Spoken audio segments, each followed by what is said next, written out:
Ողջույն սիրելի հայրենակիցներ, մենք հաղորդաշարն է Հայք News լրատվականի եթերում։ Հայաստանը աշխարհում այն քիչ թվով երկրներից է, որտեղ մեծ թվով քաղբանտարկյալներ կան։ Կառավարության կողմից իրականացվող ռեպրեսիաները անցել են բոլոր սահմանները։ Մարդիկ դատապարտվում են ընդամենը խոսք ասելու համար։ Ոտնահարվում է Հայաստանի Հանրապետության սահմանադրությունը, օրենքները։ Փաստորեն մենք ապրում ենք բռնապետության մեջ, բռնապետական երկրում։ Հյուրս այսօր մեր ձևով շարժման համակարգող անդամ իրավաբանական գիտությունների թեկնածու Լևոն Սարգիսովն է։ Շնորհակալ եմ, պարոն Սարգիսով։ Ես եմ շնորհակալ համար փորձենք հասկանալ լավ ինչ է կատարվում մեր երկրում։ Հայաստանը դարձել է մի անձի կողմից փաստորեն կառավարվող երկիր եւ այդ անձը ցանկացած պահի եթե ցանկություն է ունենում ինչ-ինչ քաղաքական կամ անձնական կամ վրեժխնդրությամբ դրդված կալանավորում է մարդկանց, օրենքներ է սահմանում, որոնք բխում են հենց իր եւ կամ իր քաղաքական այդ փոքրիկ խմբակի կամ թիմի շահերից։ Մենք տեսնում ենք, Լևոն, որ քանդվում է իրավական համակարգը, որպես իրավաբան եմ խնդրելու ձեզ գնահատական տալ, ինչ է կատարվում, քանի որ արդարադատությունը, իրավական համակարգը ինքը պետական ամուր է, 90-ներից պետությունը դրա վրա է վերջո, չէ, խարսխվում, ամրանում։ Եթե մենք գնում ենք այս ճանապարհով, ինչ է կատարվում մեր երկրի, մեր պետության հետ։ Իդեպ 20-30 տարի շարունակ այդ ուղղությամբ է աշխատանք արվել, որ ամրանա իրավական ոլորտը արդարադատության համակարգը, հա։ Հիմա ինչ արվել է, քիչ թե շատ, ամբողջությամբ փլուզվում է։ Սա ինչի կարող է հանգեցնել եւ ինչ վտանգներով է լի։ Հայաստանի Հանրապետության սահմանադրությունը հռչակել է Հայաստանի Հանրապետությունը որպես իրավական պետություն։ Պետություն, որտեղ պետք է օրենքը գերակայի, օրենքի նկատմամբ պետք է լինի վստահություն, հարգանք եւ օրենքի խախտումների դեպքերում պետք է լինի պատշաճ վերահսկողություն հենց պետության կողմից։ Մենք այսօր ցավոք սրտի դժբախտաբար պետք է արձանագրենք, որ հենց սահմանադրության հիմնարար նորմերը, հիմնարար սկզբունքները, իրավունքները, ազատությունները այսօր ոտնահարվում են։ Դուք գիտեք, որ հիմնական լրագրողական միջավայրում հատկապես այլ ավելի կարևոր է եւ արդիական է խոսքի ազատության իրավունքը։ Սակայն այսօր մենք առնչում ենք դեպքերի եւ մարդիկ ուղակի իրենց կարծիքը արտահայտելու, ազատ խոսքի իրավունքից օգտվելու պարագայում նրանց նկատմամբ հարուցում են քրեական գործեր, տեսեք չենք խոսում, չէ, մասնավոր վեճերի մասին, վարչական դեպքերի, քրեական հետապնդում, որը քիչ է նաեւ համակցում է ամենածանր խափանման միջոցով կալանքով։ Հա, մարդիկ գտնվում են բանտում, այսինքն այդ կարգի կարևոր եւ վտանգավոր երևույթ է իշխանության աչքերում ազատ խոսքը, որ մարդիկ ձերբակալվում են եւ կալանավորվում են։ Այսօր տեսնում եք հոգեվորականներ են կալանավորված, բարերարներ են կալանավորված, անազատության մեջ լրագրողներ են, քաղաքագործիչներ են, բլոգերներ են եւ այլն։ Ինչի մասին է խոսքը։ Նույնը, երբ որ մենք խոսում ենք սեփականության իրավունքի մասին, թվում էր թե ժողովրդավար երկրում,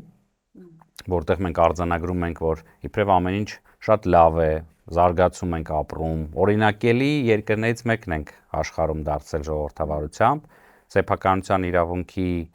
մասին եւս շատ բարդ է խոսել, որովհետեւ մենք տեսնում ենք ոնց են գույքերը խլվում պետության կողմից եւ բավականին ռեզոնանսային դեպքեր են տեղ ունենում։ Երբ որ մենք խոսում ենք իշխանությունների բաժանման մասին, չէ՞ որ մոդելը այսօրվա կառավարման գրեթե բոլոր երկրներում հիմքը կայանում է նրանում, որ լինեն հավասարակշռված իշխանության ճյուղեր,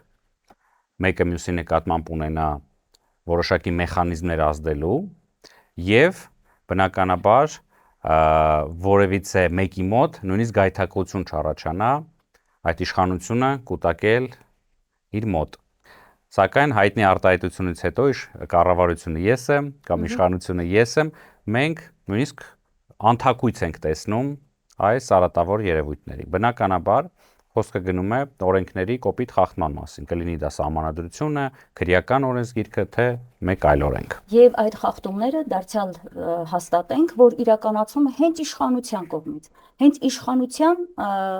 վերին օղակներից սկսած վարչապետի պաշտոնը զբաղեցնող անձից մինչև ներքին օղակներ, այսինքն ովքեր են թիրախավորված, հա, իհարկե թիրախավորված են, դուք էլ ձեր խոսքում ասացիք, լրագրողներ են, բլոգերներ են, քաղաքական տարբեր գործիչներ են, ազգային գործիչներ են, սա պետք է շեշտենք, սրբազաններ են։ Տեսեք, պարոն Սարգսյան, երբ նայում ենք ինչ է կատարվում եկեղեցու դեմ, երբ նայում ենք, որ վարվում է մի քաղաքականություն, որի հետևանքով մենք շուտով կորցնենք, գուցե թե եւ արդեն մի ծրագիր կա, դրա հետ կապված հիմա եւս կխոսենք, տարածքներ կարող է կորցնենք։ Եվ այդ ֆոնին, երբ որ մենք տեսնում ենք կալանավորված են սրբազանները, ազգային բարերարին կալանավորեցին, հա, այսինքն եկեղեցու դեմ պայքար, հետեւաբար պետք է կալանավորվեն այն մարդիկ, ովքեր պիտի լինեին հենց եկեղեցու թիկունքում։ Կամ այն համարցակ մարդիկ, ովքեր պիտի պաշտպանեն այն ծրագրերից մեր երկիրը, որը տանելու է, ասենք, Հայաստանը տարածքների զիջման։ Չեք տեսնում, որ հենց այստեղ է ամբողջ, ինչպես ասում են, թաղված շանգլուխը, ովքեր են կալանավորում, եկեք հենց այդ պահը տեսնենք եւ հստակ արձանագրենք, թե այս մարդիկ ինչ ծրագիր են իրականացնում, թե եկեղեցու պահով, թե նոր այս Թրամփի ծրագրի իրականացման, որով արդեն ասվում է, Մեղրին Սյունիքը հանձնված է։ Ինչ կասեք այս ընդհանուր երևույթի հետ կապված։ Հետո մենք իհարկե առանձին կանդրադառնանք եկեղեցուն, բայց ընդհանուր ձեր գնահատականը, հա, այս արշավի, իշխանական արշավի մասին։ Միանշանակ սա պատահականություն չէ։ Գիտեք, առանձին վերցրած մենք կարող ենք դիտարկել յուրաքանչյուր գործ, քննարկել, տալ իրավական գնահատականներ եւ այլն, բայց երբ որ մենք տեսնում ենք դա համակարգային, դրա համակարգային բնույթը, որ սա պատահականություն չէ, որ կոնկրետ այս անձինք են ենթարկվել այդ դարձել են այդ խախտումների զոհ, իրենց նկատմամբ այս ճնշումները գործադրվում, գիտեք, իրավաբանությունը, իրավական գործընթացները շատ հստակ կա ջրբաժան, որտեղ է իրավական գործընթաց, որտեղ է քաղաքական գործընթաց։ Երբ որ խախտվում է օրենքը, դա իրավական գործընթաց է։ Երբ որ վատ կառավարում է տեղի ունենում, ձախողումներ ենք տեսնում, դա վատ քաղաքական կառավարում է։ Սակայն մի հետաքրքիր բան կա, երբ որ դատարանները չեն ունենում պատշաճ մակարդակի անկախություն եւ անաչառություն, երբ որ իրավապահ համակարգը ծայրահեղ քաղաքականացված է եւ ենթարկվում է ըստ էության մեկ անձի հրահանգների, եւ որ օրենքներն են մեկնաբանվում կամայականորեն, ապա բոլոր իրավական գործընթացները դադարում են լինել իրավական, դառնում են խիստ քաղաքական։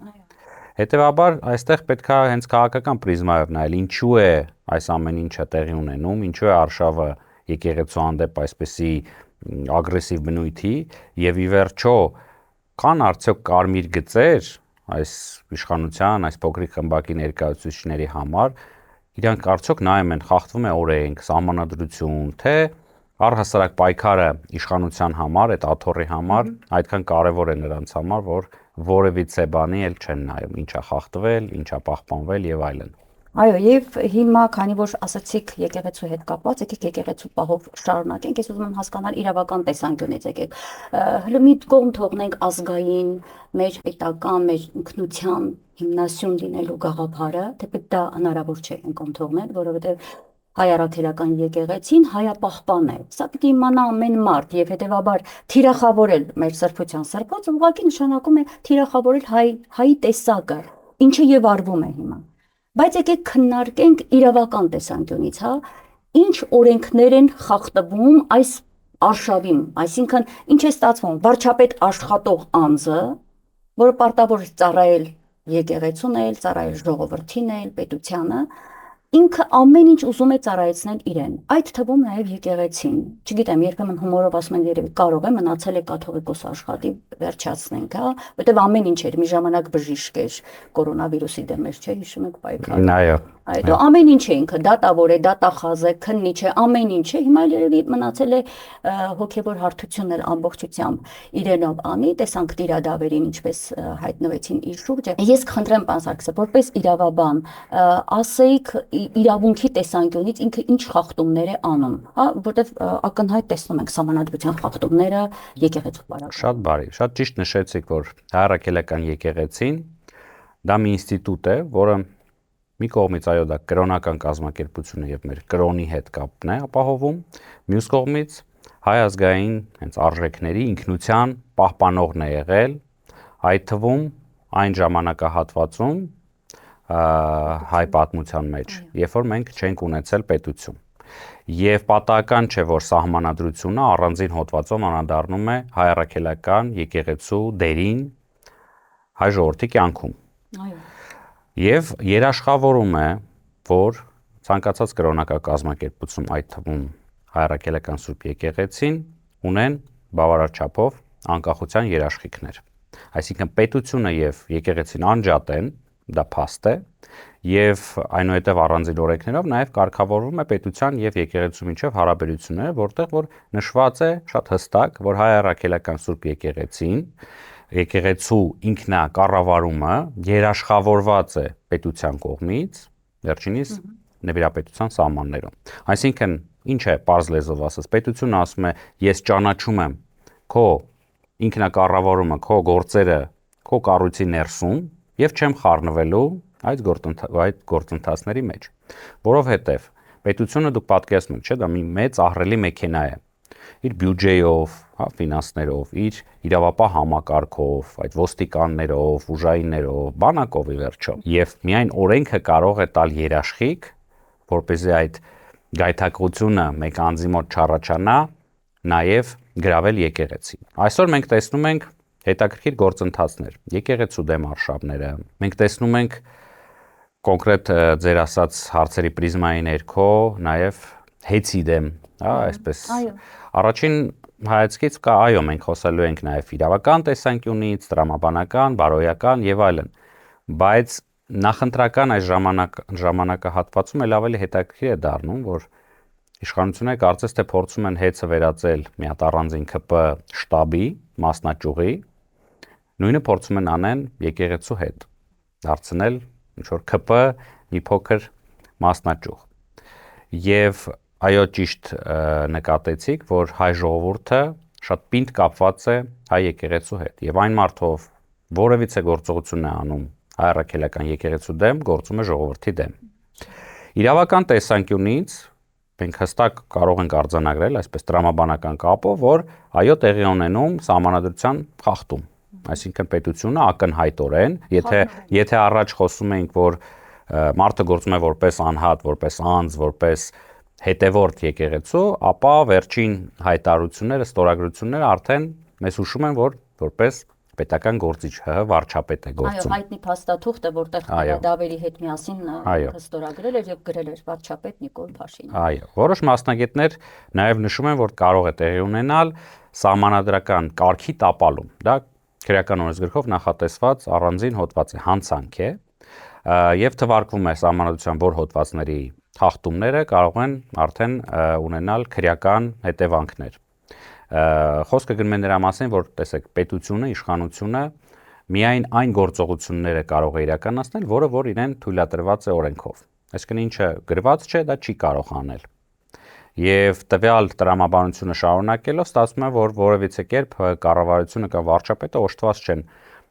իրավասությամբ խառնվել եկեղեցու գործերի մեջ։ Սա մեկ։ Երկրորդը վերաբերվում է այն դեպքերին, երբ որ կոչ հնչեց, հայտնի արտահայտությունը արդեն կոչի հետ կապված, որ ժողովուրդը թող մասնակցի պատարակներին, տիսական արարողություններին եւ փորձի համոզել, չգիտեմ, հրահրել,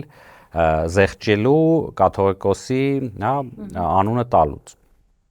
եւ այլ կամ այլ գործողություններ կատարելուց։ Դա եւս առանձին հոդված է քրեական օրենսգրքով նախատեսված, երբ որ կրոնական խղճի ազատության երաշխիքները եւս խախտվում են, մասնավորապես կրոնական ծեսի խախտումը։ Այսինքն մենք այստեղ կրկին անգամ պետք է արձանագրենք, որ անթակույց կան օրենքի խախտումներ, բայց կրկին վերադառնալով իմ ասացին, երբ որ քո իրավապահ համակարգը քաղաքականացված է, դատարանները անկախ չեն, ապա մենք հետագա զարգացումների մասին նույնիսկ չենք խոսում, թե ով պետքա քրեական գործ հարուցի, ով պետքա քննի եւ ով պետքա վերջնական վճիռը կայացնի։ Մենք պետք է հստակ արձանագրենք, Նիկոլ Փաշինյանը ոչ իրավական, ոչ բարոյական, ոչ քաղաքական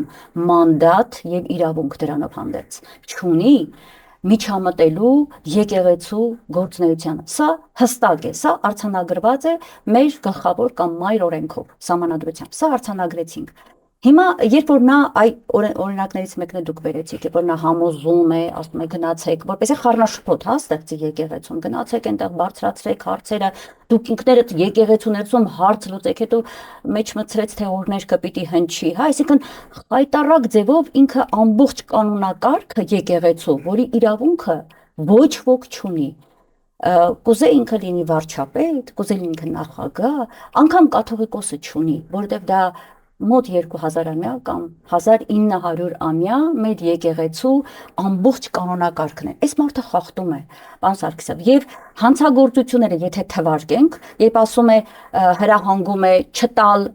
կաթողիկոսի անունը, չէ, պատարագների ժամանակ, օրինակ։ Եթե այսպես հերթով թվարկենք կամ դեկտեմբերի 18-ին էր, եթե ես չեմ սխալվում օրը, թե 28-ին էր, երբ որ գնացին եկեղեցի ու սմբակներով ելել էին կաթողիկոսների գերեզմանների վրա մարդիկ եւ հրահանգն էին կատարում Նիկոլ Փաշինյանի փոքրիկ խմբակի անդամներին թույլ տալով որ մտնեն հենց եկեղեցի եւ այնտեղ խժդժություններ իրականացնեն։ Սա մի ամբողջ հանցագործություն է։ Ես չգիտեմ օրենքում գրված է դա այդպես թե չէ։ Եթե իրավաբաններով հավաքեք այդ ամբողջ գործողությունները Փաշինյանի հայտարարություններից, վիրավորական խոսքերից սկսած կաթողիկոսին ու մյուս բոլոր հոգևորականներին ուղված մեր եկեղեցուն ուղված։ Սա մի ահռելի տրցակ կլինի, կարծում եմ, իրավական փաթեթ եւ գործ հարուցվի երկրի վարչապետի դեմ։ Հնարավոր է այդ գործընթացը իրոք սկսել։ Ես երեք, երբ որ պատրաստվում էի հարցազրույցին, իմ մտքում եկավ այդ գաղափարը։ Գուցե պետք է մտածեն իրավաբանները մեր այդ մասին, ինչ կարծիք։ Տեսեք, բավական անշնորհակալ գործ է հաշվել այսօրվա իշխանության ներկայացուցիչների կողմից կատարված արարքների եւ հանցագործությունների թիվը, հա։ Բավականին կարծում եմ շատ կլինի, բայց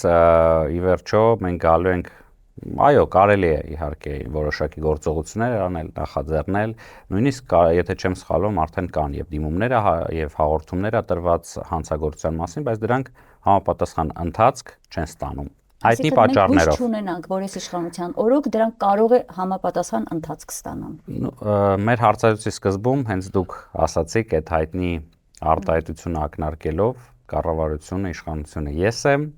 հետևաբար հարցի պատասխան ակնհայտ է։ Միևնույն ժամանակ ճիշտ նշեցիք, որ եկեղեցին ունի ներքին կանոնակարգեր, հենց դա այն ինքնակառավարումն է, ինչի մասին մենք խոսացինք։ Եվ որևիցե մեկը կլինի դա իշխանության ներկայացուցիչ, հասարակության ներկայացուցիչ, եկեղեցուց դուրս գտնվող մարդ իրավունք չունի ազդեցություն ունենալ խառնվել այդ գործերին։ Սակայն տարբերությունը կայանում է նրանում, որ երբ որ պետությունն է դա անում եւ պետական իշխանության լծակները օգտագործում, դա օրենքի խախտում է տեղի ունենում, օրենքի խախտում է։ Այլ պարագաներում նույնիսկ մենք, ես, դուք եւս իրավունք չունենք եւ ցանկալի չի խառնվել եկեղեցու գործերում։ Եկեղեցին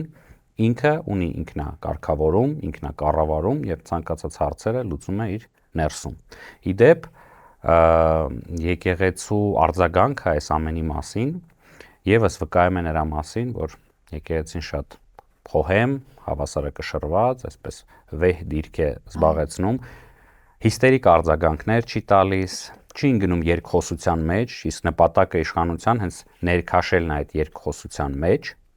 եւ միգուցե ոմանց կարող է թվալ, որ եկեղեցին անպաշտպան է մնացել, բայց եկեղեցին ունի իր ամենահզոր պաշտպանողը դա հայ ժողովուրդն է։ Այո։ Ինչի ապացույցը մենք արդեն տեսանք։ Ինչի ապացույցը մենք տեսնում ենք եւ պետքա շարունակել, ժողովուրդը չպետք է հանդուրժի բոլոր այս գործողությունները, չպետք է սատարի եւ հակառակը պետքա միշտ լինի եկեղեցու կողքին, ինչպես եկեղեցին միշտ եղել է հայ ժողովրդի կողքին։ Սա է միակ տրամաբանական, բարոյական եւ իրավական ճանապարհը, որով որ բոլորս պետք է անցնենք։ Այսինքն Փաշինյանի ոստիկանների, ԱԱԾ, Կարմիր կապույտ, չգիտեմ, տարբեր գույների բերետավորների ներկայությունը եկեղեցում դրա դեմ կանգնողը միայն հայ ժողովուրդն է, որտեվ այո չունի եկեղեցին ոչ զորք, ոչ ոստիկան։ Այդ բոլորը պետությանն են եւ այդ պետությունը արշավում է մեր եկեղեցու վրա, մենք պիտի պաշտպան լինենք մեր եկեղեցուն, շատ ճիշտ ասացիք, մի տեղեկատվություն էլ եւ ամփոփենք այս հատվածը, երեք ես իմացա, որ գնդերեցներին, որոնք ծառայում են հայոց բանակում, բարձրաստիճան զինվորականները պարտադրում են, որ միանան տիրադավերի այդ հա նիկոլական այդ թիմին եւ պարտադրեն հենց այդ պահին նաեւ եկեղեցուն պարտադրեն որ չհնչի կաթողիկոսի անունը եւ մի խոսքով Հարեն Նիկոլին իրենք ի պատիվ իրենց շատ շատերը պարզում է հրաժարվել են ուղղակի, ընդ որում իրենց նաև ճնշել են, որ աշխատանքից կազատենք եւ այլն։ Սա չի նշանակում պաշտոնական դիրքի չարաշահում, բարձրաստիճան, հա, զինվորականներ են օգտագործելով իրենց դիրքը, հաստորեն ճնշում են գործադրում այդ մարդկանց վրա։ Միանշանակ Արմենե ջան, ասում եմ, չկա հոդված, որի շուրջ մենք չխոսեինք, որ այս կամ այն խախտումն է տեղի ունեցել։ Կա նաև ի վերջո, այսպես ասած, բարոյական արժեքների գնահատական, հասկանում եք, յուրաքանչյուր մարդ իր մեջ գնահատում է, այսօր ինչն է իր համար կարևոր, աշխատանքը, փողը, գործը, թե օրինակ եկեղեցին, պատմությունը, ազգը եւ այլն։ Սա յուրաքանչյուր անձի նաև որոշումն է։ Մենք ցավոք սրտի մոռանում ենք, մենք հիմա խոսում ենք, ասում ենք, տեսեք, իշխանությունը ունի ոստիկանություն, որը օգտագործում է եկեղեցու դեմ, հա, պետությունը, բայց մենք մոռանում ենք, որ պետությունը եւ իշխանության հիմքը հենց նույն ժողովուրդն է։ Մենք կարծես թե բաժանել ենք այս երկու հասկացությունները եւ մեկը մյուսի հետ ոնց որ թե պայքարի մեջ է մտել։ Բաժանման հարցում մեղավորը կարծում եմ մենք չենք, բաժանողն այն անձն է, ով 18-ից եկավ ու բաժանումը սկսեց, չէ՞։ Միանշանակ այսօր Սպիտակով, նախկինում ներկայով, հիմա էլ հոգևոր դաշտում է նիկոլականներ եւ հայ առաքելական եկեղեցու հետևորդներ։ Մենք տեսնենք ինքը ինչպես է տարանջատում։ Արմենե ջան, այսօրվա մեր գլխավոր խնդիրը եւ կործանման ճանապարհը ես տեսնում եմ ոչ թե արտաքին ինչ որ խաղացողների ազդեցությամբ, ագրեսիայով, չգիտեմ, ռազմական կոնֆլիկտով, ցանկացած այլ սցենարով, քան երկրի հասարակության պառակտումը։ Մենք շատ ճիշտ եք, այսքան 3 միլիոն բնակչություն է, շատ չենք էլի Հայաստանում, բայց ամեն մեկը մեկին արդեն պիտակավորել է, բաժանել է, ատելության խոսքեր են հնչում, վիրավորանքներ են հնչում եւ այլն։ Եվ սա ուղղակի տեղի չի ունենում, երկնքից չի ընկնում։ Սա ուղղորդված կոնկրետ քաղաքականության արդյունքն է։ Պարոն Սարգսյան, դուք մեր հարցազրույցի ընթացքում խոսեցիք խափանման միջոցի, կալանքը որպես խափանման միջոց, դա իսկապես դարել է մահակ ազգային գործիչների գլխին, հա, ցանկացած պահի պետք է, ուրեմն օգտագործում է այդ միջոցը։ Ես կուզեմ այս ֆոնին անդրադառնանք Սամվել Կարապետյանի ազգային բարերարի, մեր հայտնի գործարարի հետ կապված վերջին փոփոխություններին։ Տեսեք, խափանման միջոցը երբ դեկտեմբերի 30-ն էր, չէ՞, փոխվեց տնային կալանքի։ Շատերը ուրախացան, մեկ-մեկով ողջունում էին մարդիկ, բայց երբ փաստաբանները արդեն սկսեցին ներկայացնել իրավիճակը եւ մասնավորաբար վերջին ասուլիսումներ, մենք հասկանում ենք, որ անգամ այդ տնային կալանքը այնպիսի սահմանափակումներով է տրված, որ ամեն կերպ, ասենք, գրեթե եթե ես չեմ սխալվում, փաստաբաններից մեկն ասեց հավասար է նույն կալանքի բանտախցում։ Ես կուզեմ սրան անդրադառնալ, ինչու դա արվեց, ինչու նման խիստ սահմանափակումներ այն աստիճան, որ Սամվել Կարապետյան, ասենք, չի կարող անգամ զանգարել իր զավակներին ողջությունը մարդկանց հարցնել։ Մենք տեսանք ինչպես նրան թույլ չտվեցին հոր գերեզմանին հայկական ավանդույթի համաձայն, հա, մեռելոցի օրը գնալու։ Այս ամբողջը ինչի համար արվեց, սա ինչ խաղեր է, տնային կալանքը, ինչու արվեց, ինչ նպատակ է հետապնդում։ Տեսեք, կալանքի մասին եթե առանձին մենք խոսում ենք, ցավով եմ արձանագրում իրոք, որ կալանքը այսօր Հայաստանում դարձել է սովորական մի բան։ Մենք արդեն չենք զարմանում, ասում ենք քրեական գործ է հարուցվել, որը հնչեղ է օրինակ, եւ միանգամից կալանքի որոշում է։ Կարծես թե բացում ես օրենքները, քրեական դատավարության օրենսգիրքը, տեսնում ես մենակ կալանք է մեջը նշած, այլ որևիցե բան չկա, գոյություն չունի։ Թեպետ օրենքը ֆիքսում է, որ կալանքը ամենախիստ պատժամիջոցն է եւ կիրառվում է միայն այն դեպքում, երբ որ այլընտրանքային խափանման միջոցները կիրառելի չեն։ Հիմա հարց է առաջանում, ի՞նչն է այդպես վախեցրել այս իշխանություններին, ինչու են նրանք համարել, որ հայտնի ինտերվյուի ժամանակ Սամվել Կարապետյանի կողմից հնչած իր կարծիքը, նույն ազատ խոսքի իրավունքի իրացումը, եկեղեցուն պաշտպան կանգնելը, սատարելը համարել են այդքան վտանգավոր, որ քիչ է քրեական գործ է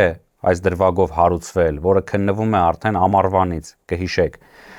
Կիրառվել է կալանքը որպես խափանման միջոց, բազմաթիվ անգամ երկարաձգվել է, որ հասել ենք այսօր եւ այս թեմայի շուրջ մենք խոսում ենք։ Սա ուղղակի խայտառակության վկայություն է։ Ինչ վերաբերում է դեկտեմբերի 30-ի այդ որոշմանը։ Այո, շատերը մենք բոլորս ուրախացել էինք, որովհետև փոքր, բայց ինչ որ քայլ արվել էր դեպի արդարությանը։ Կրկին մենք խոսում ենք այն համատեքստում, որ կա քրեական գործ ոչ մի բանի շուրջ, որը քննում են 53 կամ 54 քննիչից բաղկացած խմբով,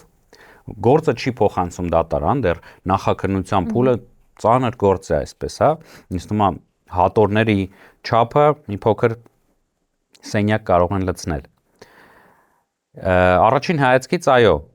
թվում էր թե մի քայլ է դեպի արդարությանը, բոլոր ուրախությամբ, մենք գիտեք ժողովրդի մոտ արտահայտությամբ պարզեցված կերպով ասում դե բաց թողեցին։ Բաց թողեցին, բայց երբ որ կներեք, նույնիսկ ասում էին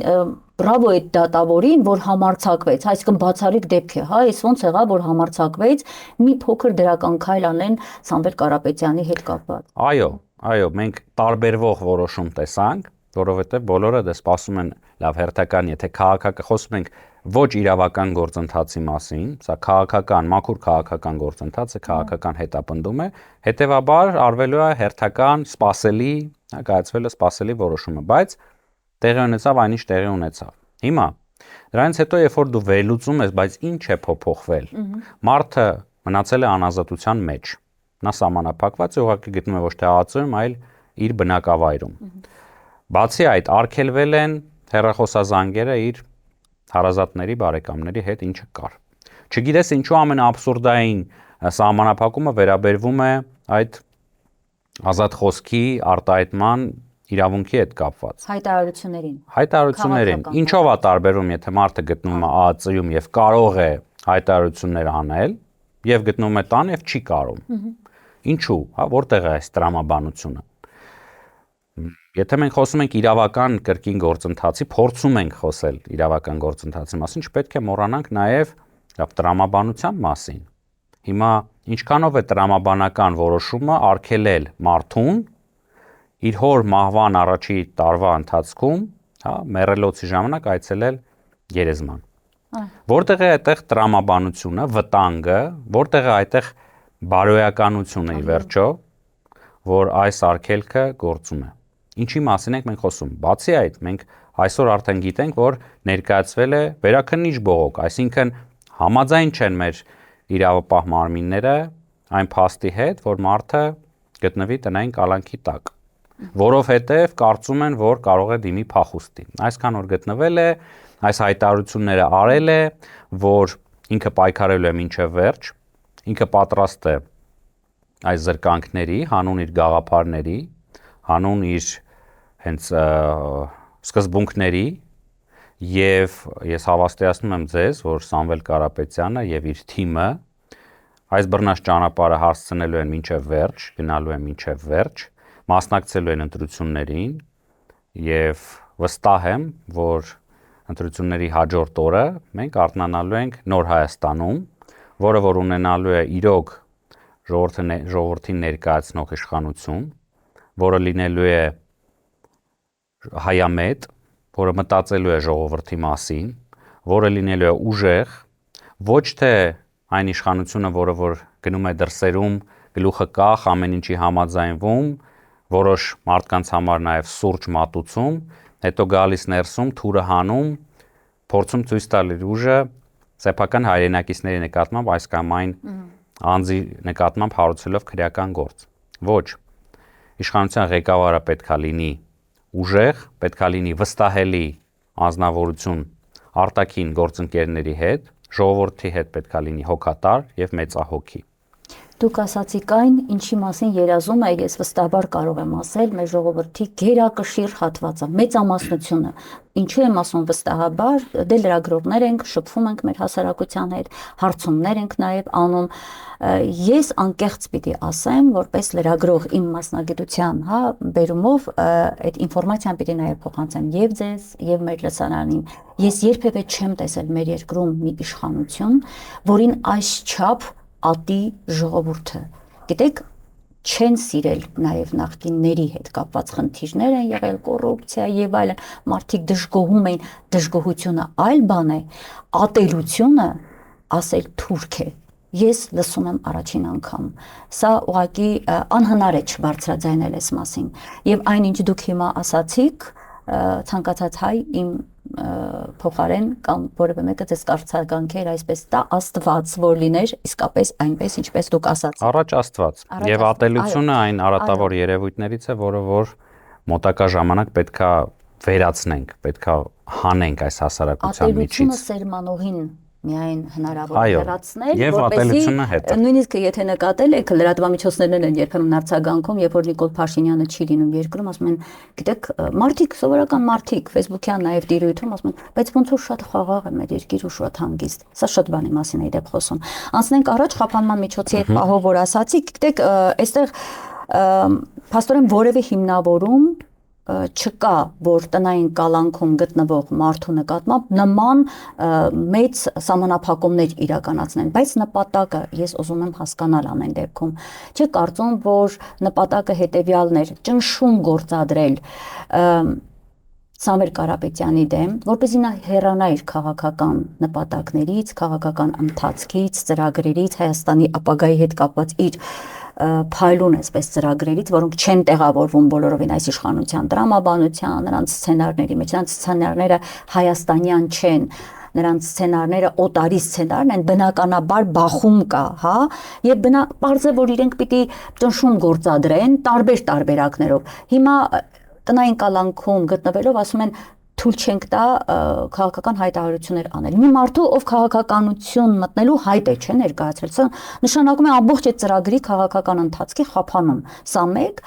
եւ այստեղից էլ նաեւ մյուսն է գալիս, հեծի պարագան։ Հեծի պարագայով եւս ճնշում գործադրելու նպատակը չէր, դարձյալ հետ քայլանել, մտնել իշխանությանը, գուցե իրենց մտածումում կա այդ հնարավորությունը, հա, պատկերացնել են ուզում, որ Սամվել Կարապետյանի հետ հնարավոր է ներքին այսպես համաձայնության գալ, բանակցել, ասել լավ, մենք քեզ էս ենք տալիս, դու մեզ էս տալիս ու լռում եք։ Հա, դուք այս ընթացքը տեսնում եք, այդ նպատակը կա, չէ՞ իշխանության։ Առաջին իսկ օրվանից, երբ որ բոլորիս համար որպես մասնագետ, որպես իրավաբան նաև կարող եմ ասել, ի զարմանս բոլորի հարցազրույցում հնչած նորմալ, adekvat, հայերին բնորոշ կարծիք արտահայտելու պարագայում հարուցվեց քրեական գործ, այնուհետև հիշում ենք հայտնի Facebook-յան գրառումները, երբ որ արդեն կայացվեց ձերբակալման որոշումը, այո, կալանքի որոշումը եւ այլն։ Եվ մինչ այսօր մենք տեսնում ենք ցած կարմիր գծով անցնող մի երևույթ, դա իշխանությունների կողմից վախերի դրսևորումն է, որովհետեւ այլ պատճառ չկա, հասկանում եք, մարդուն կալանքի տակ պահել։ Սա իդեպ մենք ունենք նաեւ եւ շարունակում ենք գործել սահմանափակ այդ այցելության պայմանները, այսինքն տրմբած նիստեր չկա, հիմա արդեն ազատ խոսքի իրավունքը չկա, մարդուն փորձում են մեկուսացնել, փակ պահել։ Ինչու՞։ Եթե խոսում ենք քաղաքական գործընթացների մասին, եթե խոսում ենք, որ այսօրվա իշխանությունները ուժեղ են, ունեն այդ ժողովրդի վստահությունը, ինչու չգործել հավասար պայմաններում տղամարդավարի, այլ դիմել այս քայլերի, երբ որ քո ձեռքը, հուսով եմ ժամանակավոր կան այդ պետական լծակները։ Բայց ինչ եք կարծում, մարդը, ով որ ենթարկվեց այսպիսի զրկանքների, մենք խոսում ենք մի մարդու մասին, ով որ մտնում է աշխարհի հարուստ մարդկանց այդ ցուցակների մեջ, ամենաազդեցիկ մարդկանց, հա, ցանկի մեջ։ Նա պատրաստ էր գնալ այդ քայլի, գտնվել անազատության մեջ, շարունակում է գտնվել անազատության մեջ, ավելին այդ ընթացքում մեզ հայտնի դարձավ արդեն, որ նա ունեցել է առողջական խնդիրներ, տարել է երկկողմանի, հա, թոքաբոր, հետո ախտորոշվել է նաև COVID, իդեպ դրա մասին նա չի հայտնել, չի բարձրաձայնել, այսինքն դա եւս դրսևորում է, որ հայ տղամարդու, պինդ տղամարդու կեցվածքով այդ տիպի մարդ է ինքը։ Եվ ինչ եք կարծում այդ զրկանքների միջով անցնելով, չհրաժարվելով իր սկզբունքների, չհրաժարվելով իր խոսքերից, այդ մարդը պատրաստ կլինի գնա որևիցե համաձայնության, բանակցության կամ զիջումների այս իշխանությունների հետ։ Ինչ գինել, որ նրանք չառաջարկեն։ Հեծ կլինի, հա, սեփականություն։ Մարդը իր ազատությունն է ժամանակավորապես իհարկե սահմանափակել հանուն այս ամեն ինչի։ Այո, դուք շատ կարևոր շեշտադրում արեցիք, դրա համար էլ անվանում ենք իհարգանք Սամվել Կարապետյանի ազգային բարերար։ Այո, այդ գիտակցումը ազգային գործիչի, պետականամետ գործիչի շատ բարձր է ամեն նյութականից։ Տեսեք, ինքը իր գործողություններով է այս ամեն ինչը ապացուցում, ոչ միայն խոսքով, այլ գործողություններով։ Բայց այս իշխանությունը իր ոճին, կներեք, իր ոճին, իր մտածողությանը համահունչ փորձում է այդ ճնշումները գործադրել։ Մենք տեսնում ենք, չէ՞ ის իշխանության մեջ ովքեր են։ Մարդիկ, ովքեր գումարի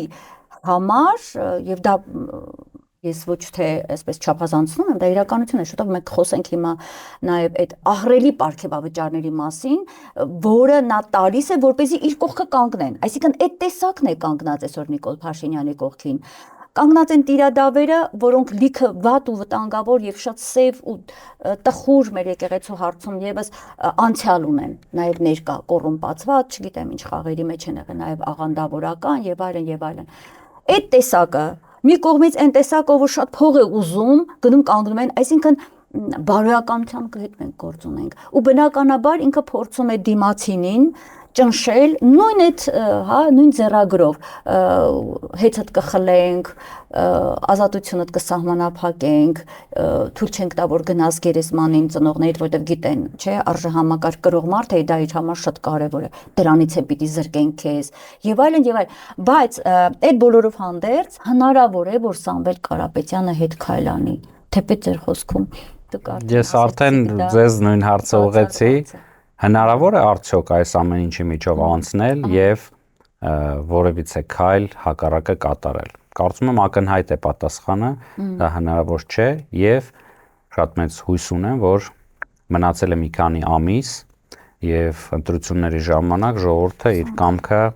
իր կամքով կարտահայտի իր վերաբերմունքը այս ամենի մասին, կտա պատշաճ գնահատական։ Մասարքսև առողջության հետ կապված ասացիք, ես հասկանում եմ Սամվել Կարապետյանը ամուր մարդ է, չի էլ ցանկացել անգամ բարձրաձայնել, փաստաբանները վերջին ասուլիսի ժամանակ ասացին եւ անգամ թույլ չի տվել, որ փաստաբանները խոսեն իր առողջության մասին, բայց հա ինքը դա հասկանում եմ, որ ինքը չի ուզում, բայց մենք պետք է բարձրաձայնենք եւ ես ուզում եմ հետեւյալ առումով, հա դուք միտում չեք տեսնում, ասենք 2 ամիս է գտնվելով քրեակատարողական հիմնարկում իր մոտ պրոցեսներ են զարգացել թոքեաբորբի հետ կապված, գումարած COVID է, այսինքն դրանք երկուսն էլ վտանգավոր հիվանդություններ են, հա, եւ քրեակատարողական հիմնարկում չի եղել բժիշկ, որը տար համապատասխան ախտորոշում։ Ինչու է ախտորոշումը եղել, որ ամեն ինչ լավ է, առողջ է։ Ենթադրեք մարդը չի բողոքում, չի բարձրաձայնում։ Դա նշանակում է, որ բժիշկը պետք է ասի ամեն ինչ քեզ մոտ լավ է։ Ես անկեղծ ասած, երբ որ լսում էի փաստաբաններին, իմ մոտ հարց առաջացավ. իսկ գուցե այստեղ միտում կա, դիտավորություն կա, թաքցնել, չասել, որպեսզի առողջության հետ կապված վտանգներ լինեն։ Մենք կարող ենք, չէ, մտածել։ Ես կարող եմ, չէ, այդպես մտածել։ Այո, ճիշտ եք ասում այն հանգամանքի վերաբերյալ, որ Սամվել Կարապետյանը հենց դա է բնորոշում մարդուն, իր ուժի, իր կամքի մասին է խոսում, որ նա որևիցե կերպ ոչ դժգոհել է, ոչ բողոքել է, ոչ ատելությամբ է լցվել, վրեժխնդրությամբ է լուծվել, այլ ասում եմ տղամարդուն վայել կերպ անցկացրել է այդ ժամանակահատվածը։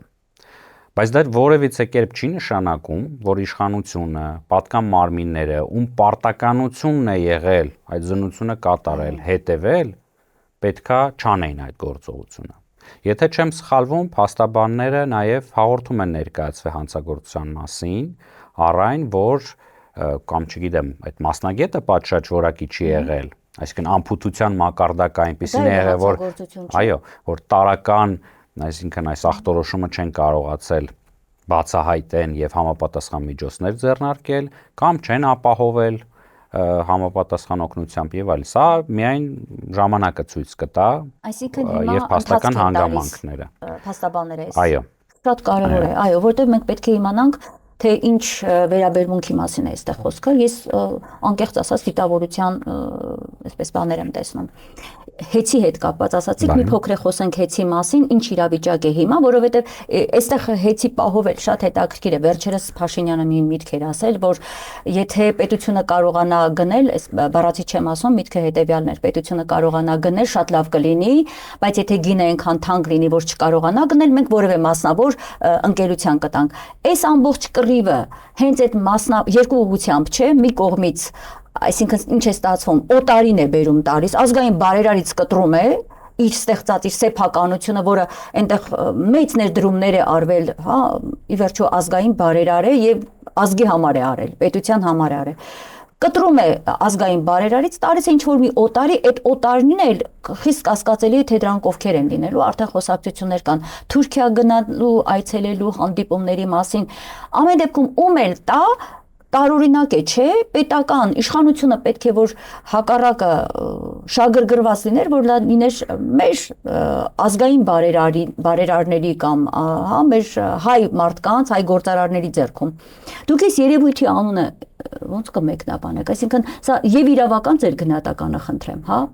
գույքի հետ կապված եւ բարոյական իմաստով, այստեղ այնքան տարբեր շերտեր կան, էլի ուզում ես հասկանալ, եւ օտարին էտում է ուզում լավություն անել, էտում հրահանգն է օտարորակարգը իրականացնում։ Մի քանի շերտեր կան, թե քաղաքական, թե իրավական, թե բարոյական, խնդրեմ։ Տեսեք, երբ որ այս գործընթացները սկսեցին Սամվել Կարապետյանի նկատմամբ, քիչ ժամանակ անց Հայաստանի Հանրապետության վարչապետը հայտարարեց, որ ժամանակն է հեծը պետականացնելու, ազգայնացնելու։ Այո։ Հետո երևի նրան հուշեցին, որ այդպես չէ ընթացակարգը, պետքա գոյություն ունի անկախ մարմին, մասնագիտացված մարմին, հանրային ծառայությունների կարգավորող հանձնաժողով, որը որ պետքա քննի, հասկանա ինչ խնդիրներ կա, նոր որոշում կայացնի, անկախ որոշում, ոչ քաղաքական։ Այդ հուշումից հետո կարծես թե։ Սակայն կրկին մենք այս վերջերս տեսանք Պետրոսի մոտ մեր էկոնոմիկայի նախարարի հարցազրույցի ժամանակ, այսպես ասում, լեզվի սայթակում տեղի ունեցավ, ասես կառավարությունը որոշում է կայացրել լիցենզիայի ձեռքի հեծը, կրկին սա կառավարության որոշումը չպետք է լիներ, սա անկախ մարմնի մասին է խոսքը գնում, բայց մենք ենթատողերը արդեն հասկանում ենք։ Այո, նաև ճիշտ է, որ սա ճնշման գործիքներից մեկը կարող է լինել սեփականության իրավունքից զրկել մարդուն, խոշոր ակտիվն է, ստեղծածն է, մենք շատերս մոռանում ենք, ոչ այդքան շատ ժամանակ է անցել, բայց 2015 թվականին հեծը գտնում էր սնանկության եզրին։ Սնանկանում էր, այնտեղ այն ժամանակ օտարերկրյա ներդրողներ էին, ոչ հային էր պատկանում եւ Սամվել Կարապետյանը գտնվեց եւ ձեռք բերեց այդ ակտիվը, կարողացավ այնպիսի կառավարել տաղանդների շնորհիվ եւ փորձի, որ դարձավ շահութաբեր, վճարում է հարկեր Հայաստանի Հանրապետության բյուջե, ապահովում է աշխատատեղեր եւ այլն եւ այլն։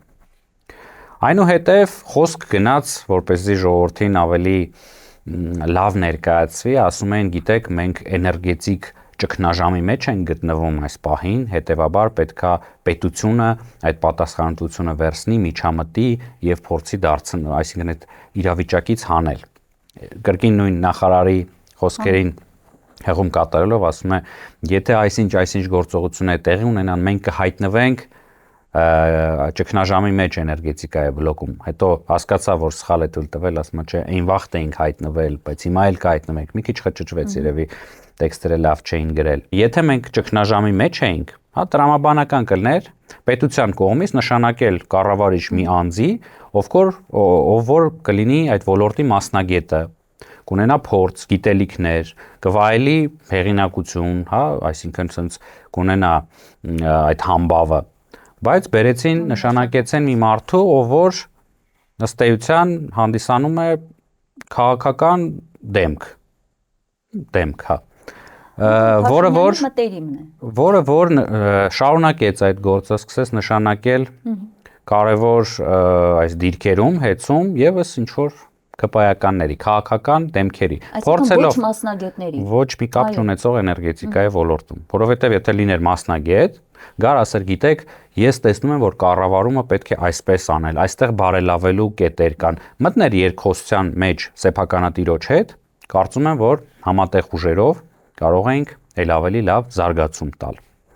Բայց ունենք այն, ինչ ունենք։ այդ պաշտոններում նշանակում են եւս ԿՊԱ-ականներ, որովհետեւ գիտեք, Հայաստանի էլեկտրական ցանցերը բազմաթիվ մասնաճյուղերով, մարդկանցով, աշխատողներով կառույց է եւ ընտրություններին մնացել է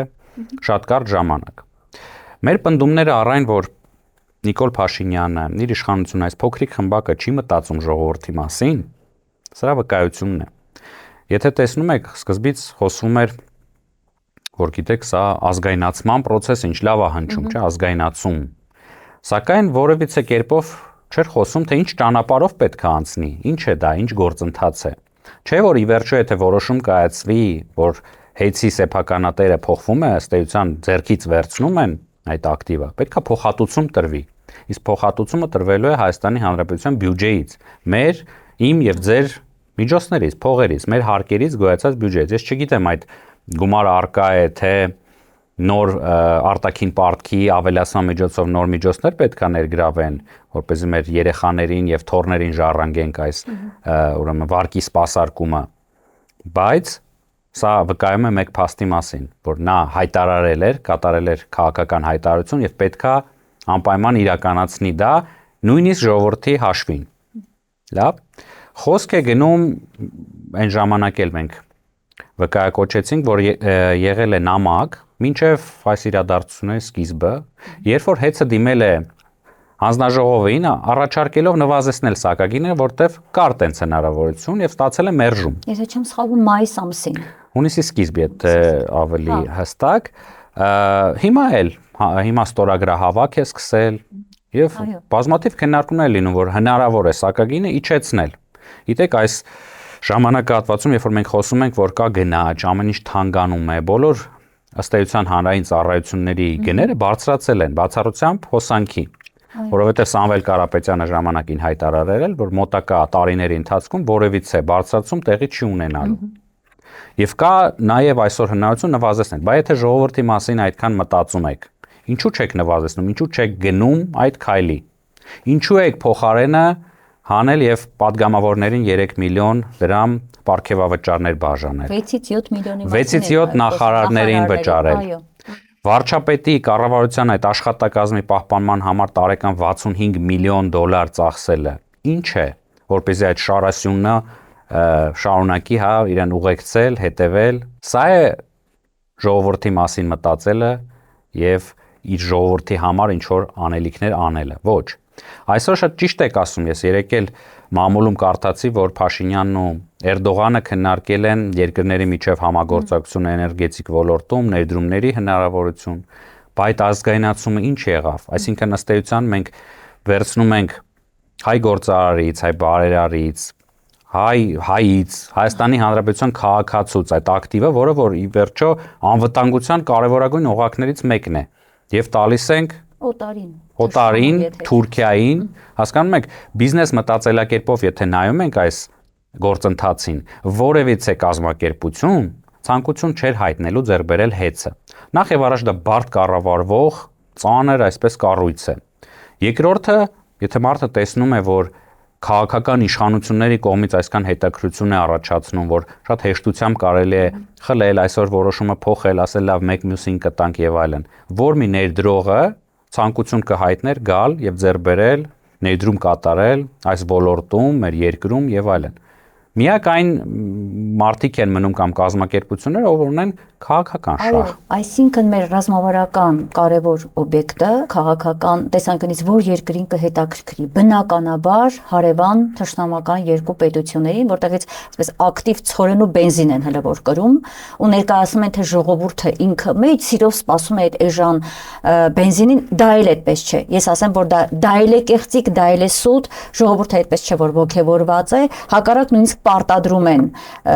որոշ, ասենք, կազմակերպությունների, թվում նաև բանակին են տալիս, այսինքն բենզինը ադրբեջանականներ կրվում է, արդեն սպառողը կա ներսում, ամբողջ պետական համակարգը նստած է իրենց մեքենաներով եւ այլն այդ ներկրված բենզինն է իրացնում։ Մենք տեսնում ենք, բացահայտորեն տեսնում ենք օտարի օրակարգի իրացում բոլոր ոլորտներում է, եկեղեցուց սկսած, հեծի պարագայում, մշակույթ, պատմություն, դպրոցներ, չկա մի ոլորտ, որտեղ այդ թուրքական, թուրք-ադրբեջանական հայ-ադրբեջանական տանդեմի օրակարգի հետ մենք գործ չունենանք։ Եվ դուք շատ ճիշտ նկատեցիք այդ գումարների հարցը։ Լավ, 18-ին եկավ, այդ ինչ խոստումներով եկավ, չէ՞։ Էլ թոշակը բարձրացնեմ, էլ չգիտեմ, հələ չասեմ այդ կարմիր գծեր, արագաչափ եւ այլ մարդիկ արդեն մոռացել են թե ինչ է խոստացել, բայց թոշակառուներից սոցիալական անապահով էս երկրում դու 6-ից 7 միլիոն դրամ գումար ես տալիս ինչի համար։ Երեք խոսում էր օրինակ, որ պատճառը հավանաբար հետեւյալն է՝ իր մերձավորներին նախընտրական տարի ավելի շատ իր կողքը պահելու, որպեսզի ընտրություններին սպասվող շատ ձայներ բերեն։ Տրամաբանական է, չէ՞ սա։ Շատ։ Մենք կրկին վերադառնում ենք այն թեզին, որ երբ որ երկրի ղեկավարը թույլ է, չի ներկայացնում իրենց ուժ, չունի վստահություն, չունի ազգային մտածելակերպ, չի հետևում ազգային շահի օրակարգին, պետք է կիրառի,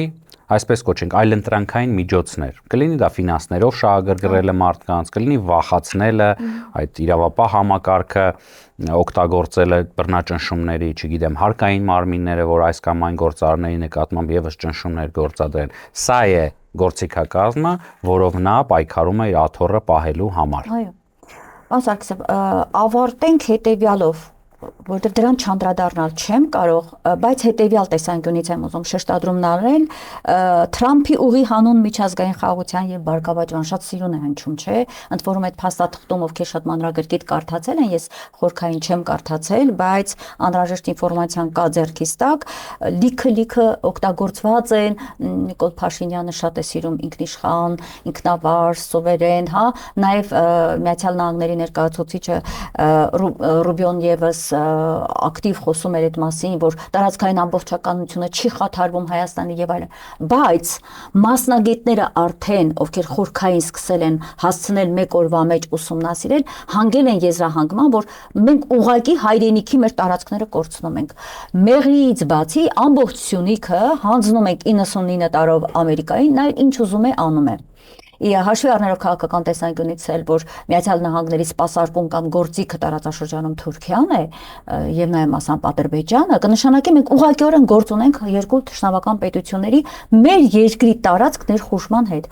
Ուզում եմ հարցս իրավական տեսանկյունից հետեւյալը ասեմ։ Ընդհանրապես տարածքի զիջում, եթե ես չեմ սխալվում,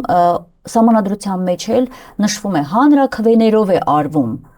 Այստեղ եւս մենք գործ չունենք հանցագործության հետ։ Տարածքը տալիս ես, գնացել օգոստոսի 8-ին Թրամփի հետ կեղծ էսպես ինչ որ համաձայնության եկավ Ալիև-Թրամփ, հա, այս իրական դա Ալիև-Թրամփ էր, ոչ թե Ալիև-Թրամփ-Փաշինյան։ Եվ հիմա առանց հայ ժողովրդի կամ ցանկությունը հարցնելու, ինչպես վարվեց Արցախի հետ, ասում էր առանց Արցախի ժողովրդի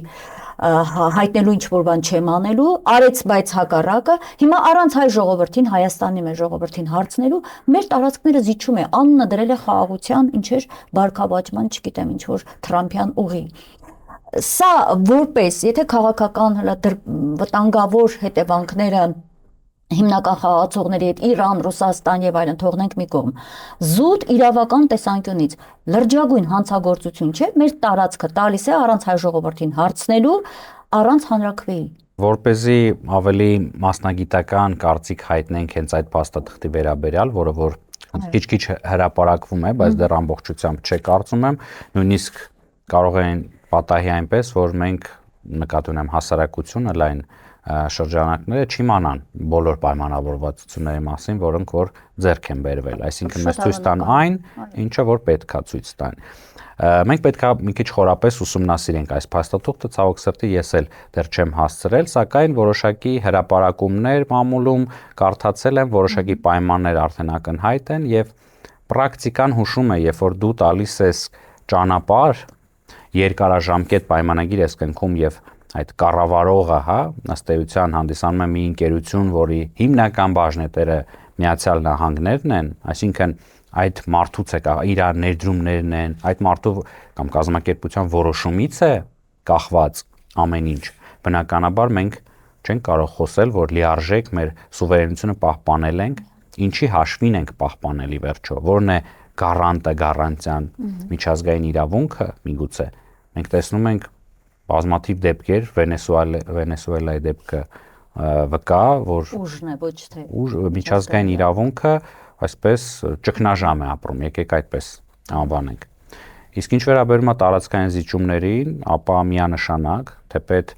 այս խոսակցությունը պետք է շուտվանից այսինքն սկսել, երբ որ մենք խոսում ենք անկախության հռչակագրին, երբ որ մենք խոսում ենք Արցախի մասին, եւ այլն եւ այլն։ Հայաստանի տարածքներ կան, որոնք այս պահին բռնազավթված են եւ մոռացել են, այդ մասին էլ մենք այո չենք խոսում, սա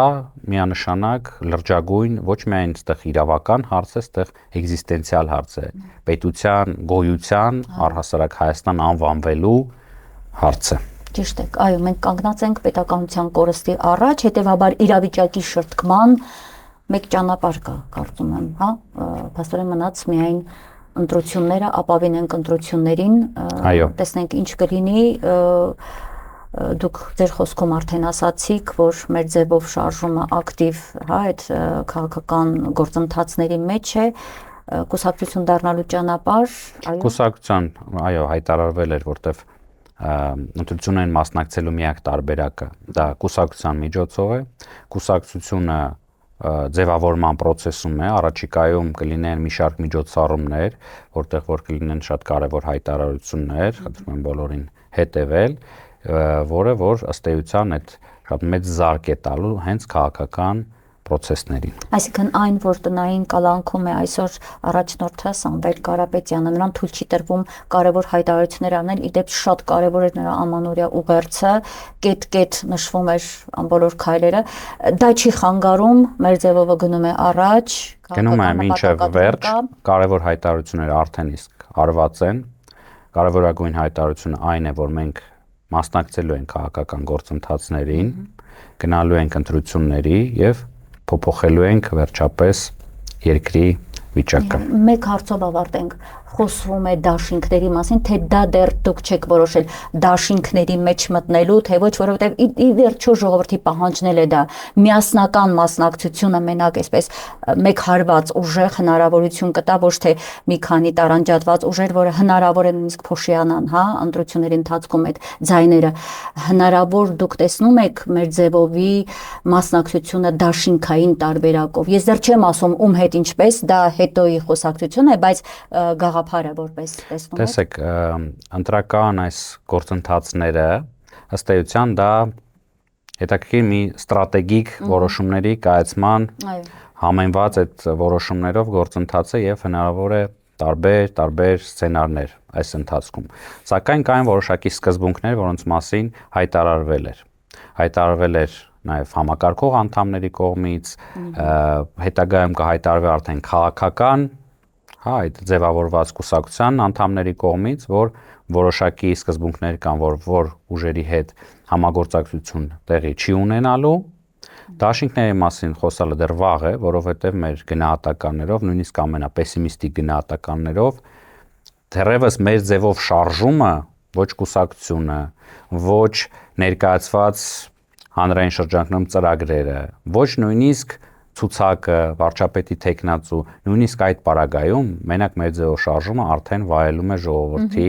բարձր գնահատականը եւ վստահությունը։ Հետեւաբար մենք գնում ենք այն ճանապարհով, որ ձևավորված քաղաքական ուժը արդեն իսկ ինքն իրանով ստանալու է մեծամասնությունը եւ բնականաբար դառնալու է երկրի իշխանություն։ Հետաքրքիր է, այսինքն դուք գնում եք պայքարի մեր ձևովը ինքն իր ամբողջ ներուժով, ըստ շուտով արդեն ասացիք, հետաքրքիր փակագից բացեցիք, մենք կլսենք կուսակցության մասին հայտարարությունը եւ կտեսնենք նաեւ, ինչպես ասում են, կազմը։ Գուցե անվանենք սպերային կազմ, հա, կառավարության, որտեղ միշտ ասվում էր ամենաճիշտը այն է, որ ամեն մի կուսակցություն երբ մասնակցում է ընտրությունների, ներկայացնի իր կառավարության կազմը, որպեսզի ժողովուրդը որ գնա քվեարկության խցիկին մոտենալուց տեսնի ով է առաջինը եւ ովքեր են նաեւ նախարարներ լինելու, ովքեր են հնարավոր պատգամավորներ։ Այսինքն այդ պատկերը հնարավոր է որոշակի առումով լինի։ Հնարավոր է, բայց հավատացեք, այսօր ել ավելի կարեւոր է թե ինչ մտքերով, ինչ ծրագրերով է հանդես գալիս այս կամ այն ուժը։ Բայց նաև շատ կարևոր է կներեք առաջնորդությունը։ Միանշանակ առաջնորդությունը եւ այն մասնագիտական թիմային կազմը, որը որ կոչված է լինելու իրագործել։ Ի վերջո կան երկրներ հոյակապ օրենքներով, առաջադեմ այսպես, բայց նրանք ուղղակի թղթի վրա են գրած մնում։ Միանշանակ կարևոր է, բայց կարևոր է նաև այն գաղափարն է, այն նոր մտքերը, որոնք որ իրոք կարող են փոփոխել մեր երկիրը, հասցնել այն երազած Հայաստանին, որը ամեն մեկի սրտում կա։ Շնորհակալ եմ, պարոն Սարգիսով, եւ շատ կարեւոր է, որ շատ կարճ հատվածում դուք իսկապես որպես շարժում դեռ վայելում եք ժողովրդի վստահությունը, ինչը շատ պատասխանատու է։ Եվ հետեւաբար ցանկանում եմ, որ հաջողություններ գրանցեք, որովհետեւ ձեր հաջողությունը լինելու է պետության, ազգի համար մեծագույն կարևոր առաջընթաց եւ մենք իսկապես այն վտանգը, որ կանգնած ենք պետության կործանման շեմին, եթե իհարկե դեռ չենք կորցրել, հա, հնարավորություն կլինի ազգային ուժերով ձեր ուժի առաջնորդությամբ փրկել մեր պետությունը, սա չափազանցություն չէ, սա այն վտանգի արտահայտությունն է, որը ես այս պահին հնչեցնում եմ։ Ձեր գործերին հաջողություն քաղաքական դաշտում, կհանդիպենք, կարծում եմ, հետո ընթացքներին ավելի մանրակրկիտ։ Շնորհակալ եմ շատ։ Շնորհակալ եմ, խորքային առումով բոլոր հարցերին անդրադարձանք իրավական ձեր դիրքորոշման համար, իսկ ինձ մնում է վերհիշեցնեմ իմ հեռուստադիտողներին, որ այսօր մենքի տաղավարում ես հյուրընկալել էի մեր ձևով շարժման համակարգող անդամ, իրավաբանական գիտությունների թեկնածու Լևոն Սարգիսովին։ Լավ եղեք, կհանդիպենք։